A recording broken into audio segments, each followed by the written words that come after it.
இது மட்டுமல்லாமல் தமிழக வெற்றி கழகத்தினுடைய தலைவர் விஜயும் தன்னுடைய வேட்புமனுவை தாக்கல் செய்திருக்கின்றார்.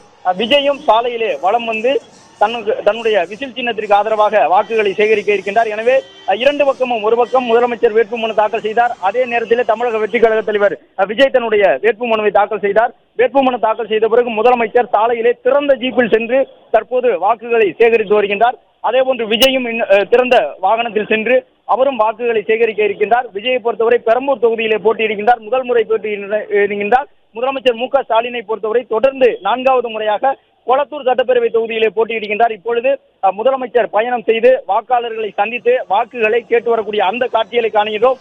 மற்றொரு பக்கம் விஜயினுடைய வாகனம் தயாராக இருக்கின்றது. பெரம்பூர் தொகுதியிலே விஜய் போட்டியிடுகின்றார். அங்கே நடப்பு திமுக சட்டமன்ற உறுப்பினராக ஆர்டி சேகர் இருக்கின்றார். எனவே அவரை எதிர்த்து தாவேகாவின் சார்பில் விஜய் போட்டியிடக்கூடிய சூழ்நிலையில் அவரும் சாலையிலே வலம் வந்து வாக்காளர்களை சந்தித்து வாக்குகளை திரட்ட இருக்கின்றார். எனவே இந்த அரசியல் களத்தை பொறுத்தவரை கிட்டத்தட்ட 5 முனை போட்டி இருக்கின்றது. 2026 தேர்தல் காலத்திலே குறைத்து மதிப்பிட முடியாத அளவிற்கு நாம் தமிழர் கட்சியும் தங்களுடைய வாக்குகளை தொடர்ந்து பதிவு செய்திருக்கின்றார்கள் என்ற நிலையிலும் தமிழக வெற்றி கழகம், திமுக, அதிமுக என்ற 3 கட்சிகளுக்கிடையே, கூட்டணிகளுக்கிடையே ஒரு மிகப்பெரிய போட்டி நிலவுகின்றது என்று சொல்லும் வகையிலே ஒரு வலிமையான மும்முனை போட்டி இந்த முறை 2026 தேர்தல் களத்தில் உருவாகி இருக்கின்றது.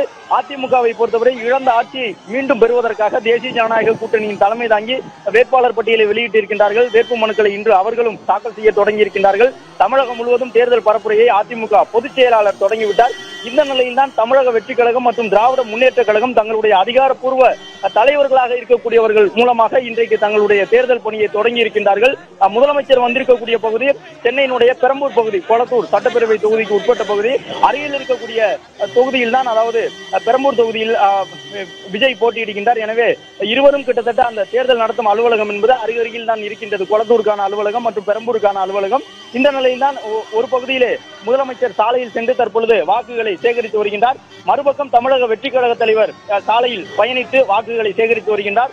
ஒரு பக்கம் உதயசூரியன் சாலையினுடைய அருகில் இருக்கக்கூடிய மறுபக்கத்திலே விசில் சின்னம் என்று தொண்டர்கள் திரண்டு நின்று தங்களுடைய ஆதரவை 2 தலைவர்களுக்கும் வழங்கி வருகின்றார்கள் என்பதை பார்க்கின்றோம். குறிப்பாக முதலமைச்சர் ஒவ்வொரு முறையும் ஞாயிற்றுக்கிழமைகளில் கொளத்தூர் சட்டப்பேரவை தொகுதிக்கு வரும் பொழுதெல்லாம் ஆயிரக்கணக்கானவர்கள் முதலமைச்சரை சந்தித்து வரவேற்பது வழக்கம். இந்த முறை வேட்புமனு தாக்கல் செய்வதற்காக வந்திருக்கின்றார். எனவே எந்த முறையும் இல்லாத அளவிற்கு உற்சாகத்தோடு ஒட்டுமொத்தமாக கொளத்தூரில் இருக்கக்கூடிய திமுக வாக்காளர்கள், திமுகவின் கூட்டணி கட்சியை சார்ந்தவர்கள் தங்களுடைய ஆதரவை முதலமைச்சருக்கு வழங்குகின்றோம் என்பதை வெளிப்படுத்தக்கூடிய விதமாக இந்த வெயிலிலும் கூட தொடர்ந்து கடுமையான வெயில் இன்றைக்கு இருந்து வருகின்றது.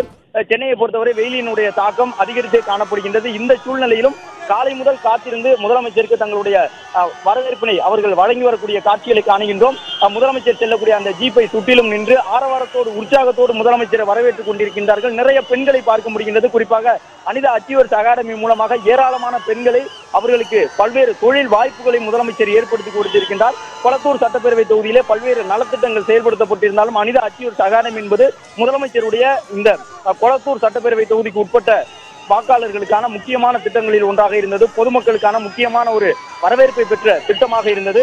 அதுபோன்ற திட்டங்களை எல்லாம் நடைமுறைப்படுத்தி இருக்கக்கூடிய சூழ்நிலையில் அதன் மூலமாக பலனடைந்த நிறைய பேர் முதலமைச்சரை வரவேற்பதற்காக காத்துக் கொண்டிருக்கின்றார்கள் என்பதை பார்க்கின்றோம். மறுபக்கம் அதே போன்ற ஒரு கூட்டத்தோடு தமிழக வெற்றி கழக தலைவர் விஜய் பயணம் செய்து கொண்டிருக்கின்றார்.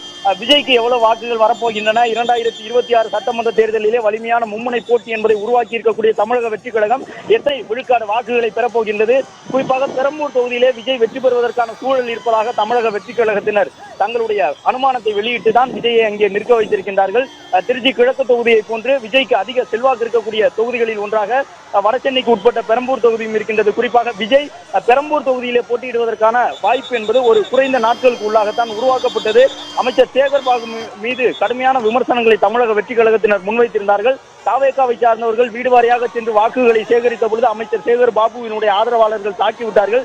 எனவே தமிழக வெற்றி கழகத்தை சேர்ந்தவர்கள் மீது அமைச்சர் சேகர் பாபு அவர்களுடைய ஆதரவாளர்கள் தாக்குதல் நடத்தியதன் காரணமாக அவருடைய ஆளுகைக்கு உட்பட்ட வடசென்னை பகுதியிலேயே போட்டியிட்டு மிகப்பெரிய வெற்றியை தமிழக வெற்றி கழகத்தினுடைய தலைவர் விஜய் பதிவு செய்வார் என்று சொல்லி ஒரு சவாலாக அதை எடுத்துக்கொண்டு சேகர் பாபு அவர்களுக்கு உட்பட்ட அந்த தொகுதியிலே முதலமைச்சர் போட்டியிடக்கூடிய தொகுதிக்கு அடுத்த தொகுதியிலே தமிழக வெற்றி கழக தலைவர் விஜய் களமிறங்கி இருக்கின்றார். எனவே